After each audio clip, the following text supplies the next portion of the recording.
Debido a los más de 2 siglos de semi-aislamiento, la pintura japonesa se mantuvo dentro de unos parámetros fijos propios a su evolución, con las influencias de otras naciones de la esfera del Mar Amarillo. Sin embargo, durante la era Meiji, este bello arte sufrió una serie de transformaciones debido al profundo occidentalismo que caracteriza a esta época. En julio de 1853 llegan a Edo embarcaciones desde los Estados Unidos, lideradas por el comodoro Perry, quien exigía una serie de privilegios y territorios con tal de no estallar una guerra contra el país nipón. Algunas de estas exigencias incluían el auxilio a barcos balleneros estadounidenses y el libre comercio entre ambas naciones, lo que rompería la política Sakoku o política de cierre de fronteras de Japón.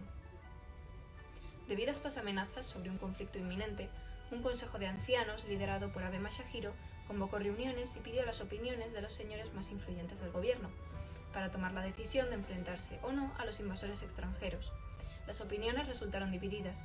Había algunos que rechazaban cualquier conflicto bélico, otros optaban por intercambios comerciales que contentasen a los estadounidenses y otros confiaban tanto en el gobierno que apoyarían cualquier decisión que tomase. Así pues, en agosto del mismo año, Masahiro emitió una respuesta negativa a las exigencias de Perry, quien advirtió a Japón sobre una guerra sin precedentes, regresando a Estados Unidos.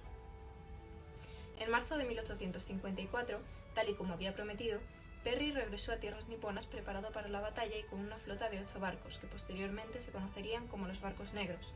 Esta flota estadounidense era tan temible que Masahiro tuvo que retractarse de su anterior decisión y así aceptar las propuestas redactadas.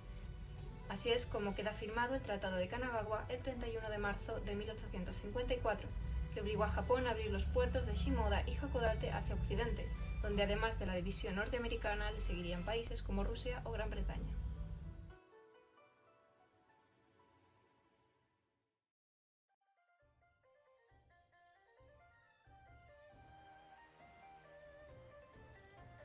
Este choque cultural y las influencias traídas de Occidente dieron lugar al arte yoga, que literalmente es traducido como estilo pictórico occidental. Este arte comenzó a ser estudiado e impartido en las academias y se caracterizaba por la utilización de técnicas artísticas traídas de Occidente, como acuarelas, pasteles y sobre todo la pintura al óleo. Incluso se comenzaron a fundar escuelas de arte dedicadas exclusivamente a la enseñanza de este arte occidental, como la Kobu Bijutsugako. Este arte occidentalizado creó un sentimiento de confusión entre algunos nipones, que consideraban que nada tenían que envidiar a las antiguas creaciones tradicionales japonesas, por lo que algunos artistas comenzaron a representar escenas cotidianas, paisajes o animales, siguiendo los convencionalismos nipones con tal de que no desaparecieran por completo y perdurasen en el tiempo. Esta tendencia tradicionalista, que surge en contraposición al yoga, recibe el nombre de Nihonga y aparece en la década de 1880, clasificado entonces en 3 escuelas que habían dominado el panorama pictórico japonés desde el período feudal. Así tenemos la escuela Kano, la escuela Maruyama y la escuela Tosa. También se crearon escuelas de arte reservadas única y exclusivamente al estudio del Nihonga, como la Escuela de Bellas Artes de Tokio. Estas representaciones pictóricas estaban realizadas bien en papel tradicional japonés washi o en papel de seda egino, y se utilizaban pigmentos minerales. Aunque se realizan temas puramente japoneses, grandes nombres como Yokoyama Taikan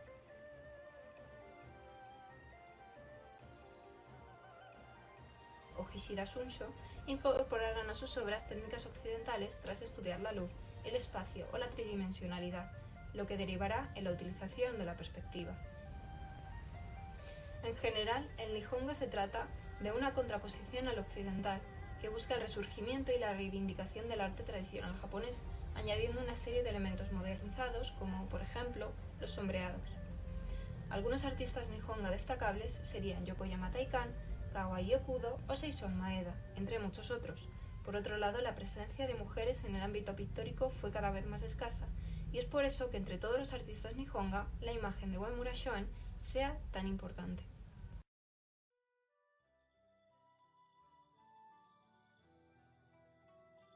Uemura Shoen nace en el año de 1875 en Kioto, bajo el nombre de Uemura Tsune. Tras la temprana muerte de su padre, Shoen y su hermana fueron educadas enteramente por su madre dentro de un hogar puramente femenino.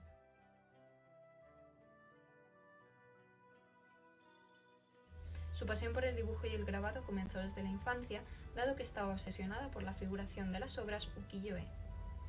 Sin embargo, el mundo artístico estaba prácticamente reservado a los hombres, e incluso sus propios familiares criticaban su vocación como pintora, dado que no era una profesión femenina, como la ceremonia del té o la costura.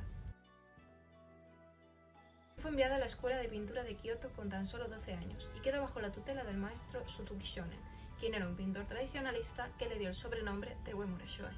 Así comenzó a explorar estilos tales como el karae en la escuela Kano o el estilo del maestro Seishu. Al principio quedó relegada a tareas como limpiar los cuencos y pinceles del maestro o preparar los rollos de seda, pero su talento innato llevó a que su obra Bellezas de las Cuatro Estaciones, que realizó con tan solo 15 años, fuese expuesta y deslumbrase a altos cargos occidentales, entre ellos el mismísimo hijo de la reina Victoria de Inglaterra, quien además compró su obra. Sin embargo, ella no se encontraba satisfecha con su estilo personal, por lo que a los 20 años abandona Suzuki Shonen para trabajar con el maestro Konoba Hirei, quien tenía un estilo mucho más delicado y afín al de Uemura Shoen. También quedó bajo la tutela del maestro Takeuchi Seiho, quien era famoso por ser muy estricto con sus alumnos. Sin embargo, Uemura Shoen fue una de sus alumnas más destacadas. Se dice que se quedaba noches en vela copiando las obras de su maestro y asistía a excursiones que requerían caminar más de 16 kilómetros para pintar paisajes y elementos de la naturaleza. A sus pinturas de paisajes, aves y flores se sumó un nuevo repertorio dedicado a retratos femeninos. Este tipo de obras reciben el nombre de bijinga o pinturas de bellezas. Shoen dota a estas mujeres de una gran dignidad en composiciones limpias y cromáticamente cuidadosas.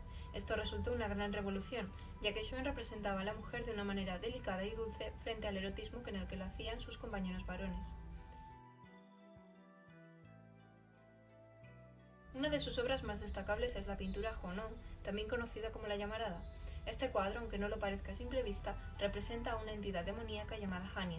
En concreto se trata de la dama Rokuyo no Miya Sudokoro, cuya trágica historia se enmarca en la novela Kenji Monogatari, de otra mujer pionera en las artes, la considerada primera novelista de la historia, Murasaki Shikibu. Los celos y los males de amor harán que se transmute en un malvado ser que regrese de la muerte para atormentar a sus amantes.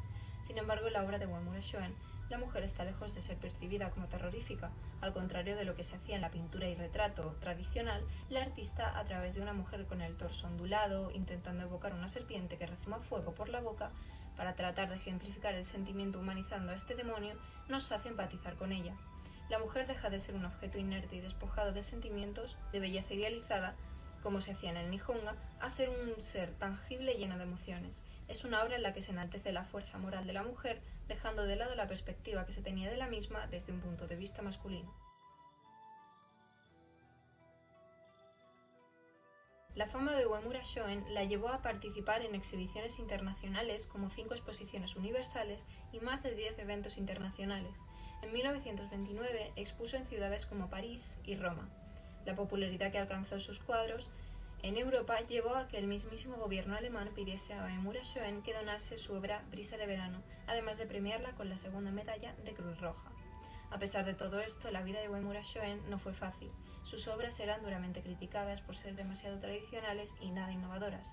Incluso su vida privada y su reputación se tambalearon cuando tuvo un hijo con Suzuki Shonen, su anterior maestro, sin estar casados. Muchas familias kiotenses prohibieron a sus hijas acercarse al estudio de Uemura Shoen debido a que la consideraban un mal ejemplo a seguir. Sin embargo, en sus últimos años de vida ganó un amplio reconocimiento por parte de la crítica y el público general, llegando a ser nombrada miembro del Consejo Imperial de las Artes. Uemura Shoen fallecería en 1949, habiendo pintado hasta el último aliento.